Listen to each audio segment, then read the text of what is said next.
Hello and welcome to this episode of Talkin Trim. I'm Jonathon Skinner and today we're looking at the main cockpit cabin flooring areas for the Jaguar E-Type open two-seater Roadster. Now this is actually for the very early cars. This is the flat floor versions typically featured on the 1961s, and that affects all of the parts in this video.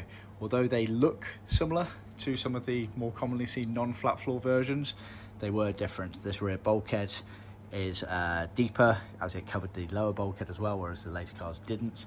The under seats are square, whereas the other ones have a curve on the back edge. The carpet sets were different to allow for the recess, as are the gearbox sides, subtly different. And the A-post footwell panels are subtly different as well, related to the bonnet release mechanism on those. So this is the flat floor version. See our other videos for the non-flat floor version. I've also done an in-depth video showing the differences in this rear area here with the rear bulkhead and the under seats, so it's worth checking that one out as well. But yeah, with that said, let's dive on in. So we've been doing a full interior trim kit for this series 1 3.8 flat floor Roadster, and it's in a light blue color. We refer to it as pale shadow blue. Now, as you'll see in our material colors library, there's very limited, or rather a limited color palette for the Hardura materials, which is commonly used for the rear bulkhead, under seats and the A-post footwell panels. There isn't really a light blue in inverted commas, so we have worked with our customer about what the best options were for these things, and we've ended up using obviously the Hardura, which is a felt back plastic, and then we've covered it in leathercloth, not vinyl, a lot more suitable leathercloth for this purpose, and then bound all the way around, as you can see, using the same leathercloth there. That'll mean it will tie in with the rest of the interior trim, which is in the same color. Carpets aren't really an issue because we have this lovely pale shadow blue wool carpet. Leather's not an issue, vinyl's not an issue. It's only really the Hardura that is an issue, so we've overcome that by working with our customer, giving them all the options. Right, let's see what we've got here. So we've got the A-post footwell panels, a pair of. You've got the carpet set, which includes vinyl cross members, which was only a feature on the flat floor models. You've got the under seat Harduras, the square pieces there. Then you've got the rear bulkhead. All of these pieces are included as standard in our trim kit. We do, however, obviously sell them individually, and when I say individually, they are sold in car sets. So for example, the A-post footwell panels are sold in a pair, carpet set is sold as a set, under seats in a pair, rear bulkhead as a single unit. Let's look at each of the parts individually. Now I'm going to reference a book, but the book is not actually flat floor. Some of it's not even a Roadster, but the concept of where they are, etc., is exactly the same.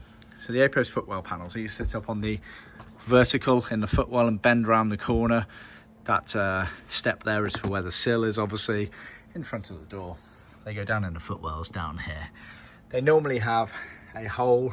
We do a cross on ours to allow for nice fitment for the chrome bonnet release. We haven't done on these because they're a flat floor and a very early car. They do not have the internal bonnet release, they have the external one, so we haven't done it on those. But the concept's still the same. Hardura, so it's felt back plastic.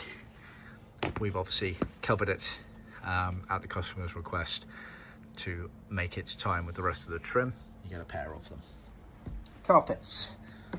This is the wool material, super wool as it's sometimes known, Wilton as it's commonly incorrectly referred to by some of our American counterparts. This is the premium deluxe wool that you want for these sort of sports car era. See our materials and colours library for more information. Pale shadow blue, so it's a light blue. We edge in leathercloth, not in vinyl. See our website for more details on that, on why we do it that way, and one, it's original, and two, it's a lot more suitable and looks nicer. As you can see, looks really good. The leathercloth edging ties in with the main trim as well, so all the seats and panels are the exact same colour as that.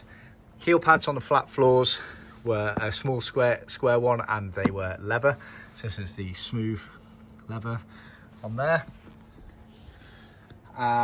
It's a left-hand drive carpet set, so it's got the cutaway there, obviously, for the throttle pedal. Obviously, the element of the edging, as with all of our carpets, is done by design, so any unbound edge, the concept being that it's not seen when it's in the car. It's normally tucked underneath an adjacent bound edge or tucked underneath a panel, etc. Another unique feature on the carpet sets for the E-types, and this did carry over into the other Series 1 and Series 2s, the Roadster and the two-seater fixed heads, was this Hardura pocket that's sewn onto the back of it. The shape of them did change, but the concept's exactly the same. And they had these studs here, so that was effectively up on the vertical like that next to the console. The studs allow you to fix it down in place and creates a pivot so you can open it and close it. And this pocket is effectively for a dipstick to allow you to measure the oil level on the gearbox. I'll just refer to an image I found on the internet. So you see this little black element here, that's a rubber grommet filler for a hole in the gearbox, which allows you to check the gearbox oil level. And this pocket on the back is for the dipper to store it in on that. So that's a feature did carry over on. As mentioned previously, on the flat floors, the cross members were in vinyl. On the later cars they were carpet, just bear that in mind. So that's all the carpet set element there. Then you had the underseats Harduras. So these are sat directly underneath the seats. These were square on the very early cars, and it's all related to the rear bulkhead section if I just refer back to the book. And please do refer to my other video on this, because I've done a whole video dedicated to this element of it. But the majority of the cars had this curved recess on the bulkhead there. There we are, perfect. So that's what the majority of the cars did. We often refer to it as non-flat floor, but actually it wasn't at the exact same time that they switched over the flat floors in the rear bulkhead section, so just bear that in mind. So on the earlier cars that was flat, and thus this is square and flat, whereas on the later cars it's curved, and therefore the Hardura is curved on the later cars there. Same concept as well for the rear bulkhead. The rear bulkhead on the later cars sort of ended around here, went along, and it just went up onto the rear shelf like here, and then this was a separate piece. of lower bulkhead was either moquette or vinyl on the cars, whereas on the very, very early cars, the flat floors, it was Hardura, and it basically went down the step, and so it was Hardura on that bottom section there. It actually went down that step there. So just bear that in mind. Like I say, see our other video. But yeah, like I say, those underseats Harduras, same concepts again. Hardura, we've obviously covered them in the leathercloth to tie in with the main trim at the request of the customer. Exactly the same concept. This on the rear bulkhead. This cutaway here on the rear bulkhead is obviously for the boot trunk release mechanism. The little pull, I think. Yeah, there you can just about see it there. Not very good on the focus, I'm afraid. But yeah, that's basically the whole shebang on those, I believe. Yeah, thanks for tuning in. Please remember to comment, like, subscribe and share with other classic car enthusiasts. Excuse me.